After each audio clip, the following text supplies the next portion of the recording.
So I'm sure a lot of you are seeing when this video is uploaded, and also thinking about how long ago the regional was. And yeah, this one kinda took a while to get out. Two reasons for that really. One is because I'm just slow, but the other one is just because I've been a little bit busier. Well, I saw that you had tweeted out after making it to Sunday yesterday that you guys signed on Buttery Hotness as an analyst, and I was curious, what work is he doing with you guys, or what are you able to share that he's been helping you guys out with? He helps us a lot. Like we have like essentially all NA teams like documented, so he helps a lot. Like I was not be able to help the boys in this way if it wasn't for Buttery Hotness. He's a goat. So yeah, I'm with Fury now. So between preparing for the last regional and now preparing for the major, I've been a little bit slower, but we're here now. And we'll be here again for the NA recap in a few days. But for now, let's get into the recap.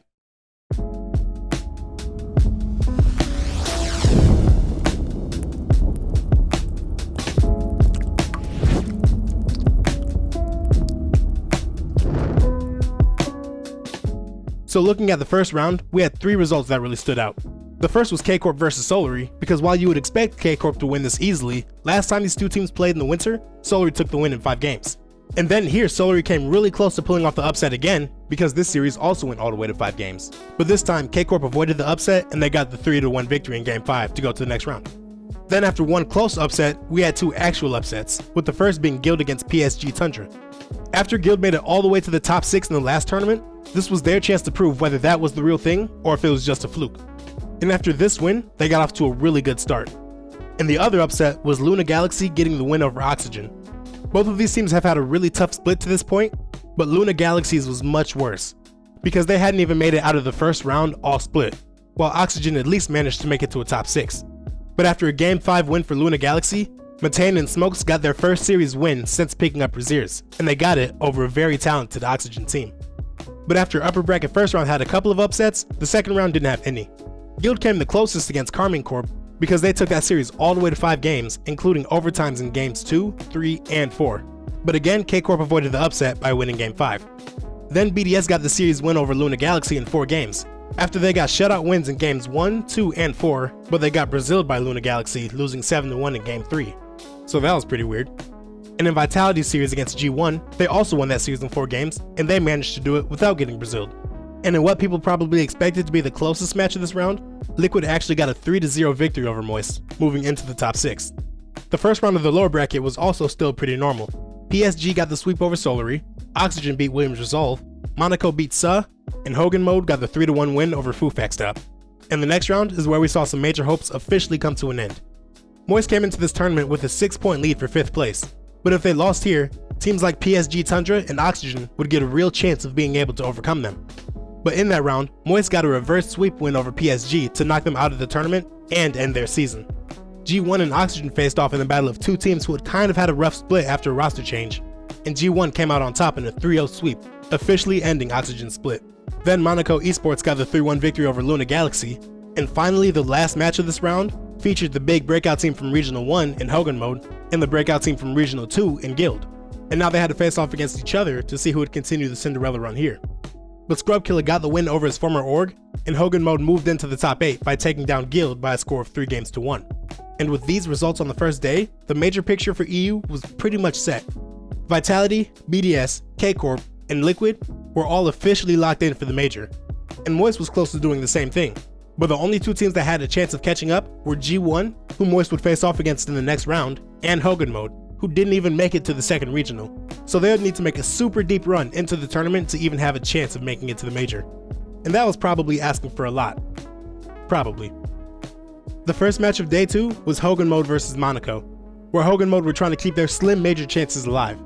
After they dropped game 1 by a score of 4-1, Hogan Mode dominated the rest of the series, winning the next 3 games, and outscoring Monaco 12-3 over the rest of the series. And in the other match in this round, we had Moist going up against G1, with Moist looking to solidify their major chances even more, and G1 just trying to keep theirs alive. But just like Hogan Mode, Moist dropped this first game of the series, then won 3 games straight to move on to the next round by a score of 3-1. And now we were officially in the scenario where the only 2 teams in contention for this last major spot was Moist and Hogan Mode. And if Moist won in the next round, then they would be officially locked in. But before we could get to that point, we had some important matches to play in the upper bracket first. And even though all 4 of these teams up here already had their spot in Boston guaranteed, I'm sure they still wanted to win here just as badly, and they showed us that by giving us 2 really good series. The first one in this round was Team Vitality going up against Team Liquid, where Liquid was looking to play the spoiler role again. In the Winter Split, K-Corp won the first 2 regionals, so they came into the third one looking for the full sweep. But it was Team Liquid who beat them in the grand finals to stop that streak.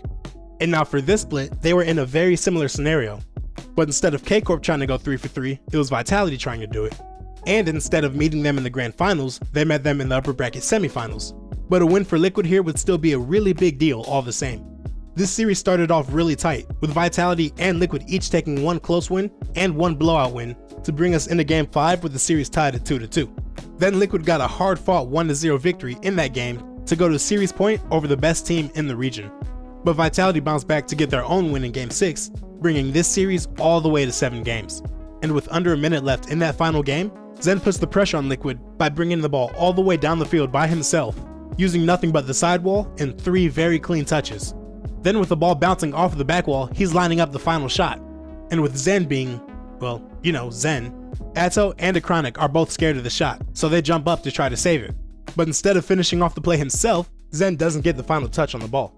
And since neither Atto nor aCronic can touch the ball themselves when they go for it, that means that Radosin has a wide open net to shoot into, all thanks to Zen. And he easily slots it, giving Vitality their series winning goal.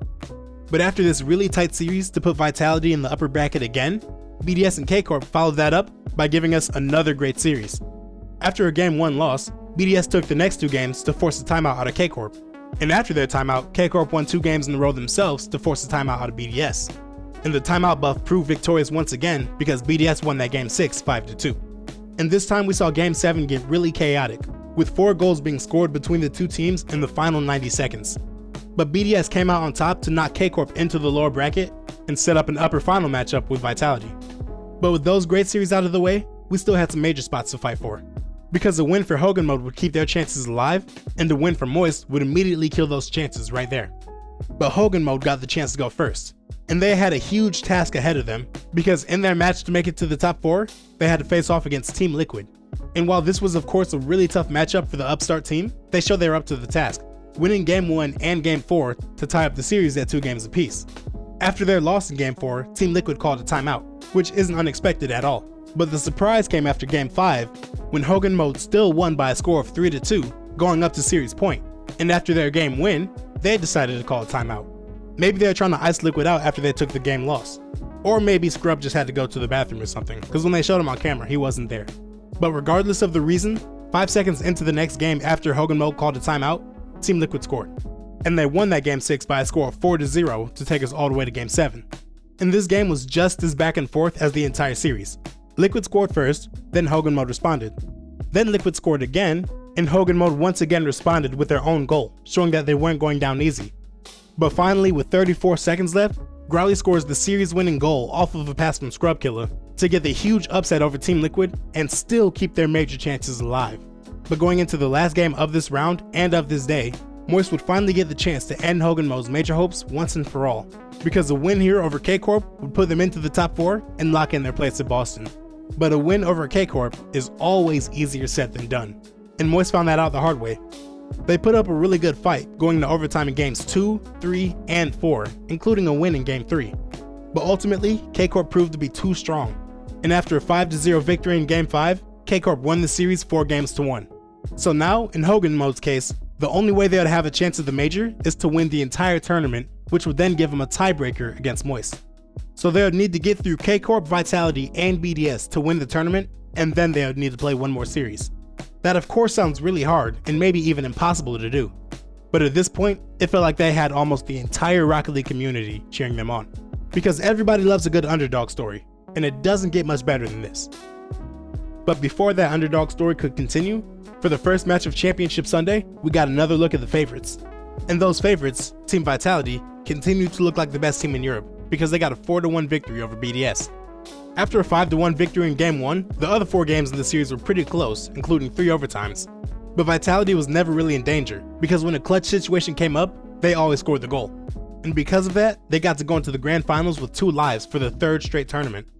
But now getting back to the team that we actually care about, The next obstacle for Hogan Mode on their path to the Grand Finals was Karmine Corp, the best team that they have faced all tournament, and it seemed extremely likely that their run was going to end here. But after getting 2-1 victories in both of the first 2 games, they were able to put Karmine Corp on the back foot early. Then after Karmine Corp's timeout, they bounced back with their own 2-1 victory. And Hogan Mode continued their trend of pretty strange timeouts when they called the timeout after just 1 loss in the series while they were ahead 2-1. But this time, the timeout ended up working out for them, and they won the next 2 games of the series by a score of, once again, 2-1. So literally every game in this series ended by a score of 2-1. But the series ended with a score of 4-1 in favor of Hogan Mode, who would go on to the lower bracket final and continue their Cinderella run against another really strong team, this time being BDS. Only 1 more win separated them from the Grand Finals, and 3 more wins separated them from a tiebreaker against Moist for the major spot. They of course had a bunch of momentum going into the series, which continued into Game 1 where they got that victory 4-2. Then Games 2 and 3 went into overtime, but BDS came out on top in both of them, which was followed by Hogan Mode calling a timeout in a normal situation after going down 2-1. But the timeout buff didn't come through for them, and they lost the following game, meaning that they would need to win 3 straight games over Team BDS to keep their run alive. But unfortunately for the Rocket League community, that didn't come to pass, because right after a kickoff that we got after a technical pause, BDS quickly flips the field and Rise throws a perfect infield pass to Monkey Moon, giving them a lead that they would hold on to for the rest of the series. And the greatest run to an RLCS LAN that we would have ever seen was officially dead. But regardless of how it ended, Growly, Rezi, and the former world champion Scrubkilla all deserve a lot of credit for how they played in the first regional and the last regional.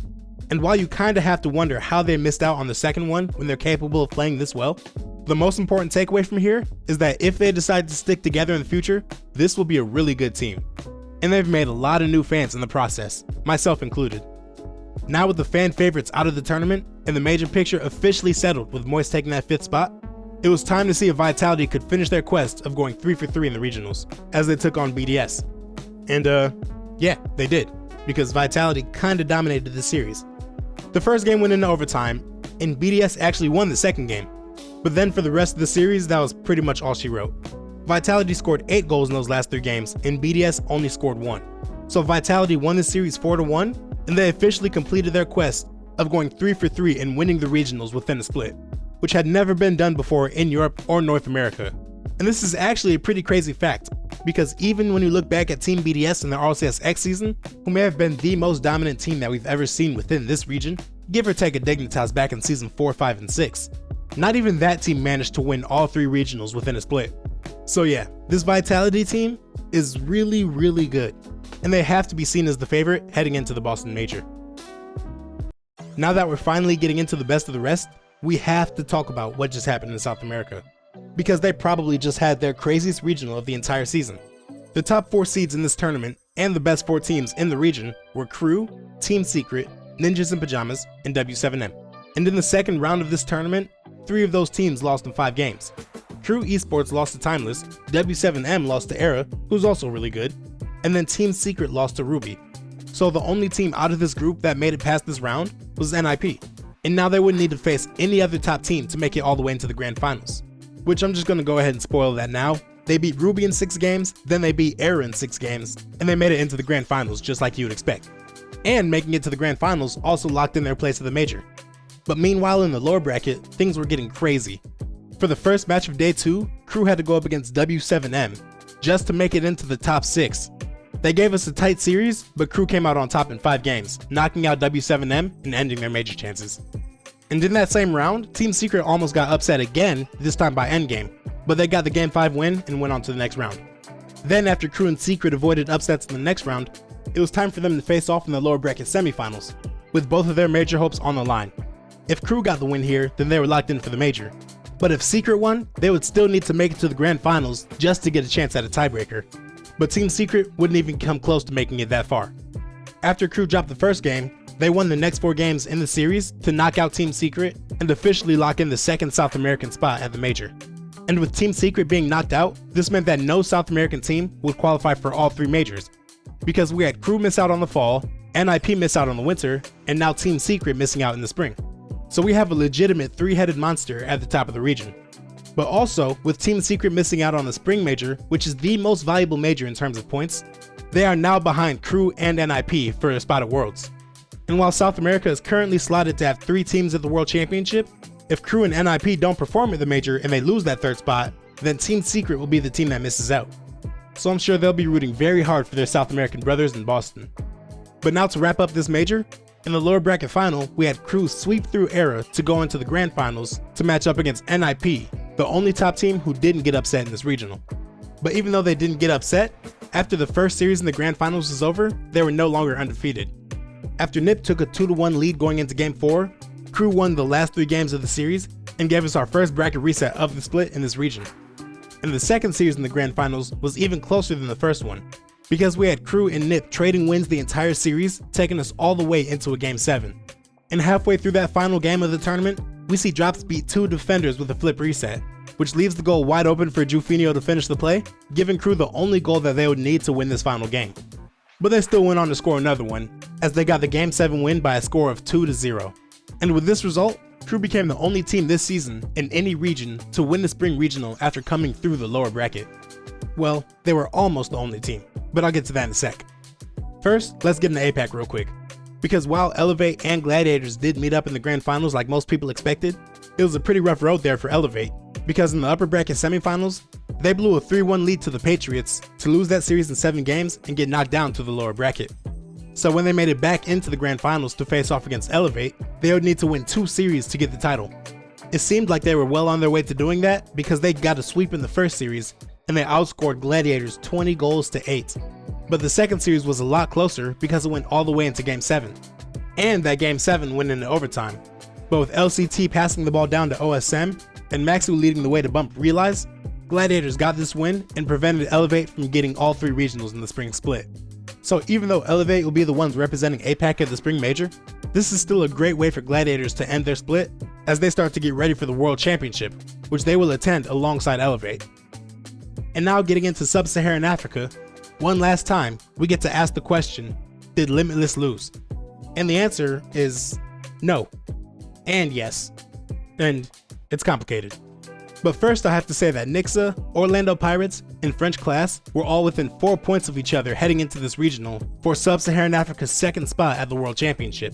And after Pirates swept through Nixa to make it into the top 4, Nixa was officially out of the running. So it was just between French Class and Pirates. But then, this is where we saw Limitless lose, because in the upper bracket finals, French Class beat them in 7 games to knock them into the lower bracket final. And this meant that Pirates would have to get through Limitless in the lower bracket to keep their World Championship hopes alive. And while Limitless did lose once, they definitely didn't want to lose twice. And they beat Pirates in 5 games to knock them out of the World Championship picture too, and guarantee that French Class would be the second team representing Sub-Saharan Africa at the World Championship. So even when they're in a different region, France still finds a way to win. But now Limitless would need to win 2 series to win this regional. And after winning Game 4, 5, and 6 to take this first series in 6 games, they were halfway there. And the second series was a lot less interesting. In fact, it didn't even happen, because French Class suffered a power outage, and since they weren't able to get back online, they had to forfeit the second series, and Limitless walked away as the regional champion once again, giving them 8 wins out of the 9 regionals all season.